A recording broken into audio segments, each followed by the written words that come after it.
ಇವರಿಗೆ ಉತ್ತರ ಕರ್ನಾಟಕದ ಬಗ್ಗೆ ಕಾಳಜಿ ಇಲ್ಲ ಕಾಂಗ್ರೆಸ್ ಸರ್ಕಾರಕ್ಕೆ. ಮುಖ್ಯಮಂತ್ರಿಗಳಿಗಾಗಲಿ ಸಚಿವರಿಗಾಗಲಿ ಉತ್ತರ ಕರ್ನಾಟಕದ ಬಗ್ಗೆ ಅಭಿವೃದ್ಧಿ ಬಗ್ಗೆನೂ ಕೂಡ ಅವ್ರಿಗೆ ಕಾಳಜಿ ಇಲ್ಲ.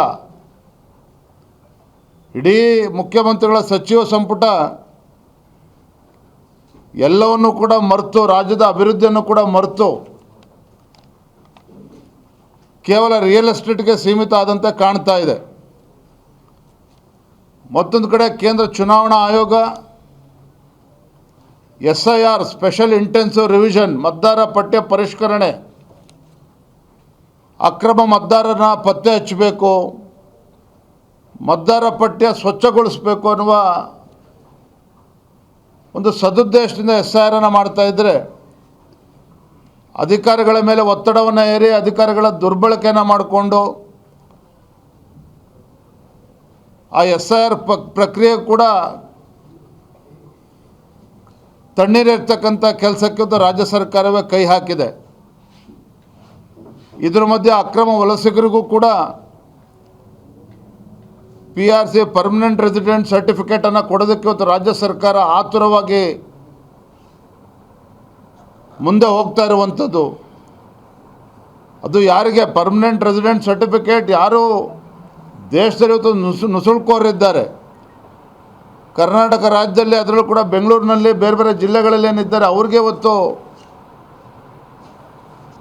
ಪರ್ಮನೆಂಟ್ ರೆಸಿಡೆಂಟ್ ಸರ್ಟಿಫಿಕೇಟ್ ಕೊಡೋದಕ್ಕೆ ಹೊರಟಿರ್ತಕ್ಕಂಥದ್ದು ಕೂಡ ಒಂದು ರೀತಿ ದೇಶದ್ರೋಹದ ಕೆಲಸನೇ. ಯಾವುದೇ ಕಾರಣಕ್ಕಿಂತ ದುಸ್ಸಾಹಸಕ್ಕೆ ಕೈ ಹಾಕಬಾರ್ದು.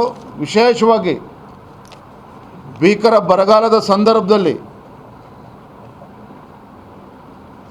ರೈತರು ಇವತ್ತು ಕಂಗಾಲಾಗಿ ಇವತ್ತು ಬೀದಿಗೆ ಬರ್ತಕ್ಕಂಥ ಪರಿಸ್ಥಿತಿ ನಿರ್ಮಾಣ ಆಗಿದೆ. ನಾನು ಮಾನ್ಯ ಮುಖ್ಯಮಂತ್ರಿಗಳಲ್ಲಿ ಆಗ್ರಹ ಪಡಿಸ್ತೇನೆ, ಇಂಥ ಸಂದಿಗ್ಧ ಪರಿಸ್ಥಿತಿಯಲ್ಲೇ ರೈತರ ಸಮಸ್ಯೆಗೆ ಸ್ಪಂದನೆ ಮಾಡಬೇಕು. ಒಂದು ಎಕರೆಗೆ 50,000 ಪರಿಹಾರ ತತ್ಕ್ಷಣ ಘೋಷಣೆ ಮಾಡಬೇಕು ಅನ್ನೋ ಆಗ್ರಹವನ್ನು ಕೂಡ ನಾನು ಮಾಡ್ತಾ ಇದ್ದೇನೆ. ಮೊನ್ನೆ ಬಸವ ಕಲ್ಯಾಣ ಬಂದಾಗ ಏನು ಹಿಂದೆ ಭಾಜಪ ಸರ್ಕಾರ ಸನ್ಮಾನ್ಯ BS ಯಡಿಯೂರಪ್ಪನವರು ಮುಖ್ಯಮಂತ್ರಿಗಳು ಅನುಭವ ಮಂಟಪಕ್ಕೆ 500 ಕೋಟಿ ರೂಪಾಯಿಗಳನ್ನು ಕೊಡ್ತೇನೆ ಅಂತೇಳಿ 200 ಕೋಟಿ ರಿಲೀಸು ಕೂಡ ಮಾಡಿದ್ರು, ಕೆಲಸವೂ ಕೂಡ ನಡೀತಾ ಇತ್ತು. ಆದರೆ ಕಾಂಗ್ರೆಸ್ ಸರ್ಕಾರ ಬಂದಾಗಿನಿಂದ ಇದ್ರ ಬಗ್ಗೆ ಯಾವುದೇ ಆದ್ಯತೆಯನ್ನು ನೀಡದೇನೆ ಈಗೇನೋ ಮೊನ್ನೆ ಭರವಸೆ ನೀಡಿದ್ದಾರೆ, ತಕ್ಷಣ ಹಣವನ್ನು ಬಿಡುಗಡೆ ಮಾಡ್ತೇನೆ ಅಂತೇಳಿ ಇದ್ರ ಬಗ್ಗೆನೂ ಕೂಡ ಹಣವನ್ನು ಬಿಡುಗಡೆ ಮಾಡಿ ಅನುಭವ ಮಂಟಪ ಪೂರ್ಣಗೊಳಿಸೋ ನಿಟ್ಟಿನಲ್ಲಿ ಕ್ರಮನ ಕೈಗೊಳ್ಳಬೇಕು ಅಂತೇಳಿ ಸಂದರ್ಭದಲ್ಲಿ ನಾನು ಮತ್ತೊಮ್ಮೆ ಆಗ್ರಹನ ಪಡಿಸ್ತಾ ಇದ್ದೇನೆ. ಹೇಳ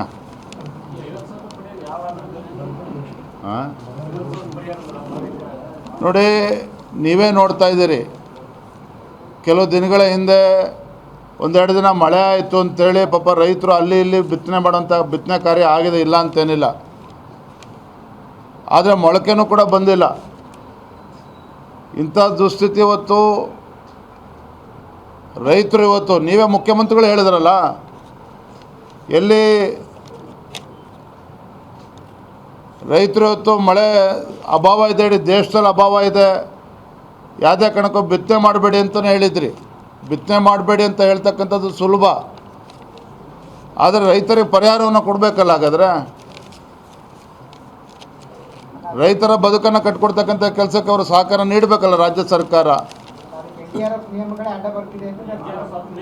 ಮಾಡಲಿ ಮುಖ್ಯಮಂತ್ರಿಗಳು ಇದೆಲ್ಲ ಕತ್ತೆ ಹೊಡೆಯೋದನ್ನು ಬಿಟ್ಟು ರೈತರ ಸಮಸ್ಯೆಗೆ ಸ್ಪಂದನೆ ಮಾಡಬೇಕು. ಬೀದರ್ ಹೋದಾಗಲೂ ಕೂಡ ರೈತರು ನನಗೆ ರೈತ ಸಂಘದಿಂದ ನನ್ನನ್ನು ಭೇಟಿ ಮಾಡಿ ಅವರು ಕೂಡ ಒಂದು ಮೆಮೊರಂಡಮನ್ನು ಕೂಡ ಕೊಟ್ಟರು. ಹಾಗಾಗಿ ರಾಜ್ಯದ ಪರಿಸ್ಥಿತಿ ಬಗ್ಗೆ ಮುಖ್ಯಮಂತ್ರಿಗಳಿಗೆ ಚೆನ್ನಾಗಿ ಗೊತ್ತಿದೆ, ಪರಿಹಾರ ನೀಡಬೇಕು ಅಂತೇಳಿ ಸಂದರ್ಭದಲ್ಲಿ ಆಗ್ರಹ ಪಡಿಸ್ತಾ ಇದ್ದೇನೆ.